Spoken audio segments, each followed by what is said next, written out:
வணக்கம், welcome to Varnika news channel. இந்த வீடியோவில் நாம் பார்க்க போகிறது தங்கத்தால் கட்டப்பட்ட ஒரு நகரம். ஆமாம், 3000 ஆண்டுகளுக்கு முன் எகிப்தியர்கள் கட்டிய ஒரு நகரம் இப்போது மண்ணுக்கடியிலிருந்து முழுவதும் சகதியாய் வெளியே வந்திருக்கு. இன்றைக்கி இந்த வீடியோவில் இந்த நகரத்தின் ரகசியங்கள், அங்கு கிடைத்த பொருட்கள் மற்றும் இந்த கண்டுபிடிப்பு ஏன் உலகளவில் சர்ச்சையானது என்பது பற்றி விரிவாக பார்க்கலாம். டாக்டர் ஜாகி ஹவாஸ் என்பவர் ஒரு புகழ்பெற்ற எகிப்தியவியலாளர். அவர் டுடன்காமனின் கல்லறை ஆராய்ச்சி செய்தவர்.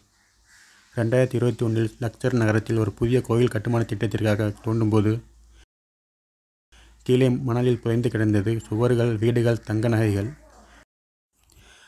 அட, இது ஒரு நகரமா? ஆமாம், அதுவும் அமென்ஹோடாப் III பார்வோனின் காலத்து நகரம். இது ஒரு ஆலோசனை நகரம். அரச குடும்பத்தினர், கைவினைஞர்கள், வியாபாரிகள் அனைவரும் இங்கே வாழ்ந்தார்கள். கிடைத்த பொருட்களை பார்த்தால் ஒரு பேக்கரி ஷாப் வரைக்கும் அப்படியே உள்ளது. அந்த காலத்து ரொட்டி சொப்புகளில் கிடைத்திருக்கிறது. தங்கத்தால் செய்த முத்திரைகள், குழந்தைகளின் பொம்மைகள் எல்லாமே நம் கண் முன்னால். இந்த நகரம் சுமார் 3000 ஆண்டுகளுக்கு முன் திடீரென கைவிடப்பட்டது ஏன்? பார்வோன் அக்னாட்டன் புதிய மதத்தை அறிமுகப்படுத்தியதால் இந்த நகரம் பழைய தெய்வங்களின் மையமாக இருந்ததால் அழிக்கப்பட்டது. சிலர் பிளேக் நோய் என்றும், சிலர் பார்வோன் அக்னாட்டன் இந்த நகரத்தை வெறுத்ததாகவும் சொல்கிறாங்க. ஆனால் உண்மை என்னன்னு தெரியல. டுடன்காமனின் கல்லறையில் கிடைத்த தங்க முகமுடிக்கு இங்கே கிடைத்த தங்கம் ஆதாரமாக இருக்கலாம். ஏனென்றால் இந்த நகரம் தங்கத்தின் ராஜதானி. எகிப்தியர்கள் தங்கத்தை சூரியனின் தோல் என்றும் நம்பினர். தங்க நகைகள் அணிவது அமரத்துவம் அடைய வழி என்று கருதினர். ஆனால் இங்கு சாதாரண மக்களும் தங்கம் அணிந்ததற்கு ஆதாரம் இருக்கு. பணத்திற்கு தங்கம் இல்லை, அது பௌர்ணமி நிலவு போல் எல்லாருக்கும் ஒளி தந்தது. டுடன்காமன் இந்த நகரத்தில் பிறந்திருக்கலாம். அவரது தாத்தா அமென்ஹோடாப் III இந்த நகரத்தை ஆண்டார். ஆனால் டுடன்காமனின் கல்லறையில் இருந்த பொக்கிஷங்களை விட இங்கே கிடைத்தவை 10 மடங்கு பெரியவை. அதனால்தான் இதை டுடன்காமன் 2.0 என்று கூட சொல்கிறார்கள். இங்கே கிடைத்த மண்பாண்டங்களிலிருந்து அந்த காலத்து மனிதர்கள் மது, தானியங்கள், பழம், ஜாம் வரை சாப்பிட்டதாக தெரிகிறது. ஒரு மண்பாண்டத்தில் ஆட்டுக்குட்டியின் எலும்புகள் கிடைத்திருக்கிறது. அப்போதே BBQ பார்ட்டி நடந்திருக்குமோ? இது ஒரு மாஸ்டர் பிளான். நகரம், தெருக்கள், நேராக வீடுகள், ஒரே மாதிரியான கட்டிடக்கலை. இங்கே 3 மாடி கட்டிடங்கள் இருந்ததுக்கு ஆதாரம் கிடைத்திருக்கு. அந்த காலத்தில் 3 மாடி கட்டிடங்கள் எப்படி அவர்கள் கட்டினார்கள்? சுண்ணாம்பு கற்கள் மற்றும் மரம் பயன்படுத்தி கட்டினர். மேலும் சுவர்களில் பூக்கள் மற்றும் விலங்குகளின் ஓவியங்கள் பயன்படுத்தப்பட்டன. இது கட்டிடங்களுக்கு எக்கோ ஃப்ரெண்ட்லி டிசைன் ஆக இருந்தது. இந்த நகரத்தில் யார் யார் வாழ்ந்தார்கள் தெரியுமா?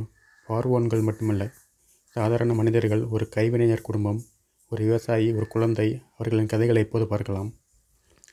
காலையில் நைல் நதியில் குளித்து பார்லே ரொட்டி சாப்பிட்டு கைவினை பொருட்களுக்கு செல்வார்கள். மதியம் சூரிய தெய்வத்துக்கு பிரார்த்தனை. இரவில் புல்லாங்குழல் இசைக்கு கைகூப்பி நடனம். இது ஒரு கற்பனை இல்லை. இங்கே கிடைத்த ஓவியங்களும் எழுத்துக்களும் இதை சொல்கின்றன. ஒரு குழந்தையின் பொம்மை. கிடைத்த பொம்மைகளில் ஒன்று மரத்தால் செய்யப்பட்ட ஒரு பறவை. 3000 ஆண்டுகளுக்கு முன்னும் குழந்தைகள் பொம்மைகளுடன் விளையாடினார்கள் என்பது மெய்யாலும் உருக்கமானது. ஒரு வீட்டில் கிடைத்த சமையலறை அடுப்பு, மண்பானைகள், தானியங்கிகள், ஒரு குழந்தையின் பொம்மை கூட கிடைத்திருக்கு. இந்த நகரத்தின் இதயம் என்பது கோவில்கள், கடவுள்களுக்கான பலிபீடங்கள், ஓவியங்கள். ஆனால் இங்கே பிரதான தெய்வம் அமன்ரா அல்ல, அடன் என்ற சூரிய தெய்வம். அமென்ஹோடப் மகன் அக்னாட்டன் எகிப்தின் மதத்தை முழுவதுமாக மாற்றினார்.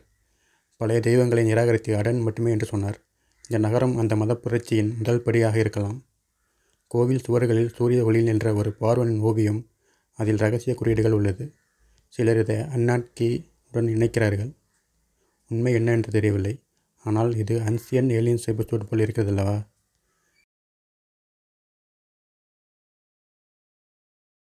கைவினைஞர்களுக்கான தனிவார்டு, கண்ணாடி தொழிற்சாலைகள், தங்கம் உருக்கும் பட்டறைகள், மண்பாண்டம் செய்யும் இடங்கள்.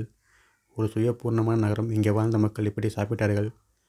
அங்கு கிடைத்த மதுக்குடைகள், உப்பு சேமிப்பு ஜாடிகள் அதை சொல்கின்றன. ரொமான்டிக் காட்சிகள், காதல் ஓவியங்கள் கூட உள்ளன. ஒரு சுவரில் ஒரு ஜோடி கைகளை குறித்து கொண்டு நிற்பது போன்ற ஓவியம். 3000 ஆண்டுகளுக்கு முன் கூட காதல் இருந்ததா? இல்லை, அது தெய்வீக பார்வன் மற்றும் தேவதை என்று நம்பப்படுது. தங்கத்தின் மந்திரம். எகிப்தியர்கள் தங்கத்தை தெய்வீக உலோகம் என்று நினைத்தார்கள். இந்த நகரத்தில் கிடைத்த தங்க மோதிரங்கள், கழுத்து சங்கிலிகள் அரச குடும்பத்தினருக்கு மட்டுமே என்று நினைக்கிறீர்களா? இல்லை, சாதாரண மக்களும் இதை அணிந்திருந்தனர். ஆனால் எங்கிருந்து இவ்வளவு தங்கம் வந்தது? கார்பன் டேட்டிங் படி இந்த நகரம் கிமு 1380 தான் கட்டப்பட்டது. ஆனால் எகிப்திய புராணங்கள் கூறுவது தெய்வங்கள் கட்டிய நகரம். யார் சொல்வது சரி என்று தெரியவில்லை. இங்கே கிடைத்த மம்மிகளின் DNA பரிசோதனை நடந்து வருகிறது. இந்த கண்டுபிடிப்புக்கு பிறகு லக்சர் நகரத்துக்கு டூரிஸ்ட் அதிகளவு வருகிறார்கள். எகிப்திய அரசு இதை ஒரு ஆன்லைன் மியூசியமாக மாற்ற திட்டமிட்டுள்ளது. நீங்களும் ஒரு நாள் போய் 3000 ஆண்டு பழமையான சுவர்களை தொடலாம். விஞ்ஞானிகள் சொல்வது இந்த நகரம் காலம் தாண்டிய டைம் காப்சூல். காற்று, மழை இல்லாததால் எப்போதுமே மூக்குப்பொடி வைத்தது போல் பாதுகாக்கப்பட்டுள்ளது. இந்த 3000 ஆண்டுகளின் பயணம் எப்படி இருந்தது? ஒரு நகரம் முழுவதும் மணலில் மூடப்பட்டு இன்று நமது கண்களுக்கு மீண்டும் வெளிச்சமாக வரலாற்றின் சக்தி அது எப்போதும் ரிப்பீட் ஆகி கொண்டே இருக்கும். இந்த நகரத்தில் 95% இன்னும் தோண்டப்படவில்லை. அடுத்த 10 ஆண்டுகளில் இன்னும் பல ரகசியங்கள் வெளியாகும் என்று சொல்லப்படுது.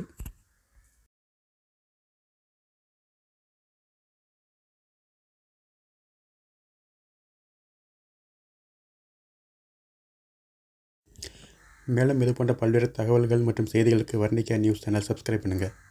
மீண்டும் அடுத்த வீடியோவில் சந்திக்கிறேன். நன்றி, வணக்கம்.